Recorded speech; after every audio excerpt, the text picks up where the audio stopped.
ब्रह्मरुद्र ध्यान उपरांत सत्संग, अष्टावक्र, गीता, जिज्ञासु जनक, निदान करता ब्रह्म ऋषि अष्टावक्र, जनक विकसित आध्यात्मिक साधक, अष्टावक्र पूर्ण जागृत अवस्था में सदेह देह में एक ब्रह्म ऋषि।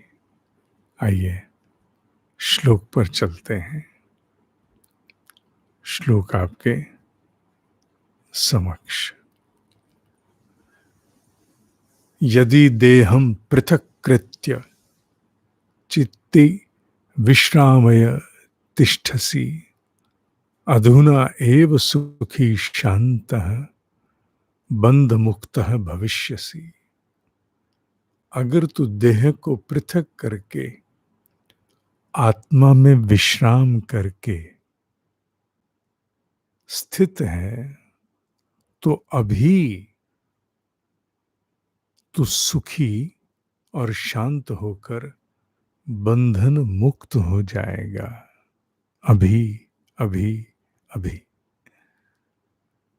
अज्ञान हृदय ग्रंथि का भेदन होते ही जीव सुखी हो जाता है। ये ऋषियों का वाक्य है। अज्ञान हृदय ग्रंथि। अगर तू देह को पृथक करके विज्ञान में कोश की साधना, क्या मैं शरीर हूं, क्या मैं विचार हूं, क्या मैं कल्पना हूं, क्या मैं स्मृति हूं, क्या मैं कामना हूं, क्या मैं नाम हूं, क्या मैं रूप हूं। सबको पृथक करना।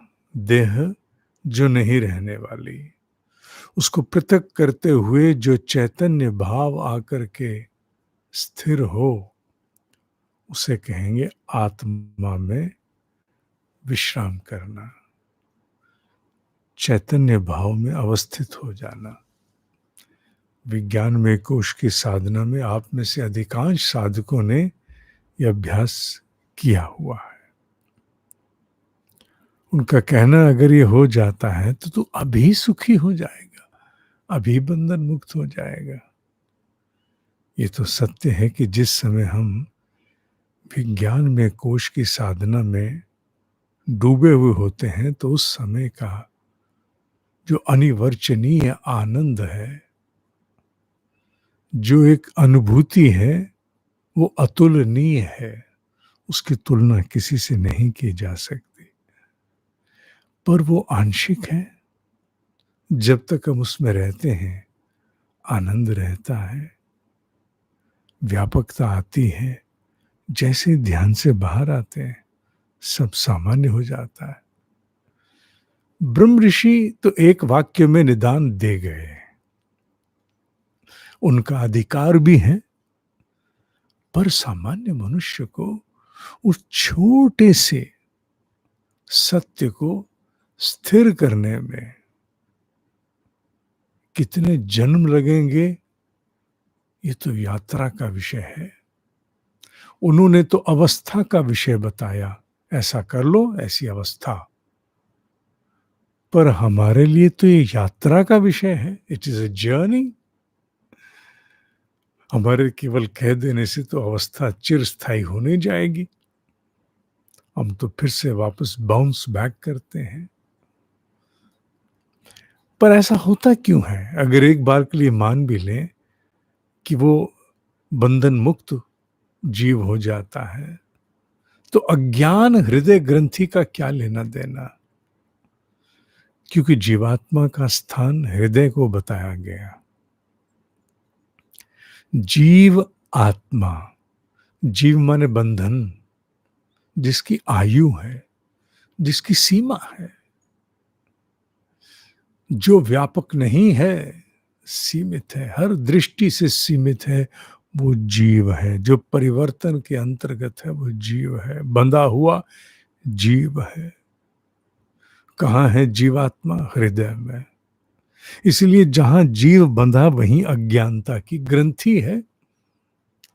इसलिए अज्ञान हृदय ग्रंथि का भेदन हो जाना अर्थात जीव रूपी बंधन से छूट करके जीवात्मा के स्थान पर आत्मा हो जाना, व्यापक हो जाना, चिरस्थायी हो जाना।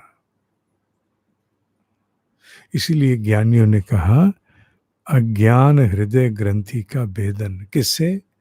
इसी प्रकार के बार बार के प्रयास से, देह से पृथक होके स्वयं को अनुभव करना।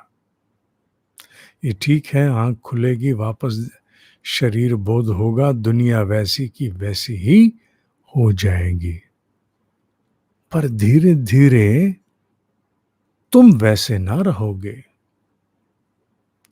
आंखें खुलेंगी, दुनिया वैसी रहेगी, सब कुछ वैसा रहेगा, पर तुम्हारे भीतर अज्ञान हृदय ग्रंथि का भेदन आरंभ हो चुका होगा।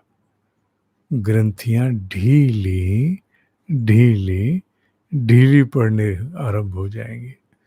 बाहर से कुछ नहीं बदलेगा, गाड़ी घोड़ा पालकी सब रहेगा,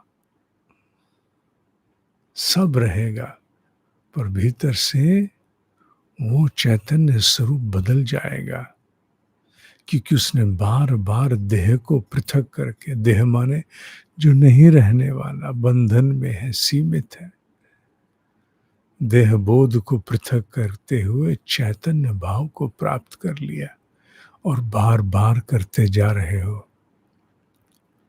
इसलिए पोषित कर रहे हो अपने आत्म तत्व को,